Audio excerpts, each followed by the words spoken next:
Uma boa noite a todos.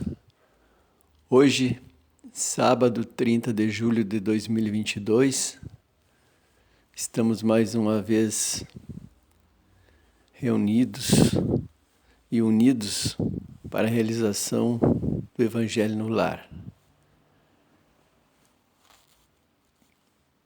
Agradecemos a Deus por mais essa oportunidade de estudo e reflexão,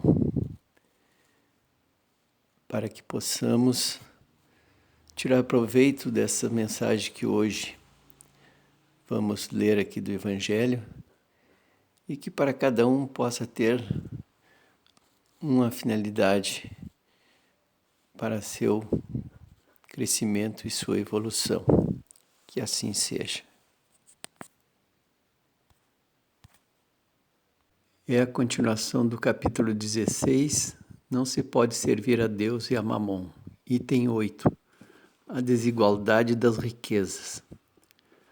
A desigualdade das riquezas é um desses problemas que se procura em vão resolver, se não se considera senão a vida atual.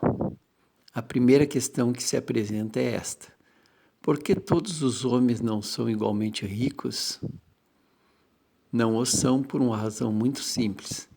É que eles não são igualmente inteligentes, ativos e laboriosos para adquirir, nem moderados e previdentes para conservar.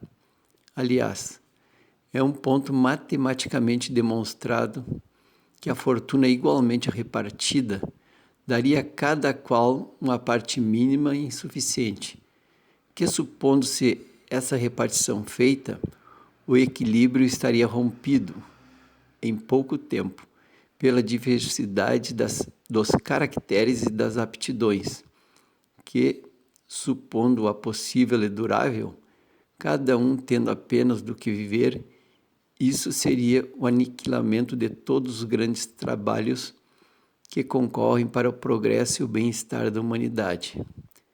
Que, supondo-se que ela desse a cada um o necessário, não haveria mais o aguilhão que compele às grandes descobertas e aos empreendimentos úteis.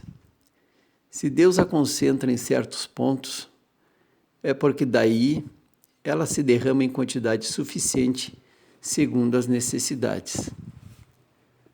Admitindo isso, pergunta-se por que Deus a dá a pessoas incapazes para fazê-la frutificar para o bem de todos. Aí também está uma prova da sabedoria e da bondade de Deus.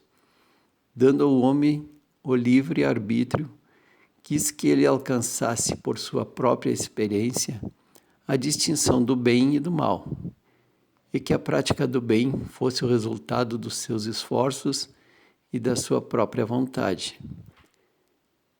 Ele não deve ser conduzido fatalmente nem ao bem nem ao mal, sem o que não seria senão um instrumento passivo e irresponsável como os animais. A fortuna é um meio de prová-lo moralmente, mas como ao mesmo tempo é um poderoso meio de ação para o progresso. Deus não quer que ela fique muito tempo improdutiva e por isso a desloca incessantemente. Cada um deve possuí-la para experimentar, servir-se dela e provar o uso que dela sabe fazer. Mas como há a impossibilidade material de que todos a tenham ao mesmo tempo, que, aliás, se todo mundo a possuísse, ninguém trabalharia, e o aprimoramento do globo com isso sofreria. Cada um a possui a seu turno. Quem não a tem hoje, já a teve ou terá numa outra existência, e quem a tem agora poderá não tê-la mais amanhã. Há ricos e pobres, porque Deus, sendo justo, cada um deve trabalhar a seu turno. A pobreza é para uns a prova da paciência e da resignação. A riqueza é para outros a prova da caridade e da abnegação. Deplora-se com razão o lamentável uso que certas pessoas fazem de sua fortuna, as ignóbeis paixões que a cobiça provoca, e se pergunta se Deus é justo em dar a riqueza a tais pessoas. É certo que se o homem não tivesse senão uma só existência, nada justificaria essa repartição dos bens na terra. Mas se, em lugar de limitar-se à visão à vida presente, considerar-se o conjunto das existências, vê-se que tudo se equilibra com justiça. O pobre, pois, não tem mais motivo para acusar a providência, nem para invejar os ricos. E os ricos não têm mais do que se glorificar pelo que possuem. Se dela abusam, não será nem com os decretos, nem com as leis suntuárias que se remediará o mal. As leis podem momentaneamente mudar o exterior, mas não podem mudar o coração. Por isso, elas não têm senão uma duração temporária e são sempre seguidas de uma reação mais desenfreada. A fonte do mal está no egoísmo e no orgulho. Os abusos de toda espécie cessarão por si mesmos quando os homens se regerem pela lei da caridade. O título da mensagem Desigualdade das Riquezas, em algum momento já nos levou a pensar nas diferenças que existem, que fazem parte do nosso cotidiano.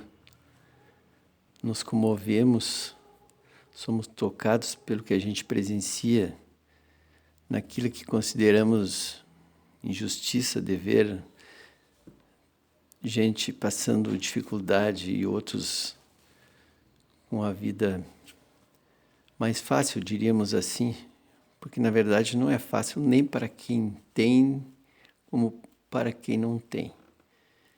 Se não estivéssemos estudando na doutrina espírita, acho que teríamos mais dificuldade de compreender por que tem que ser assim.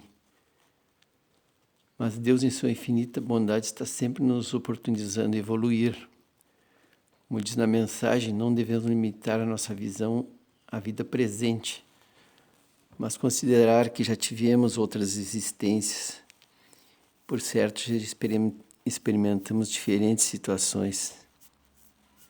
E todas as situações devem servir para o nosso aprimoramento moral, quer seja na carência como na abundância. Nós que vamos decidir o que é melhor para a vida futura.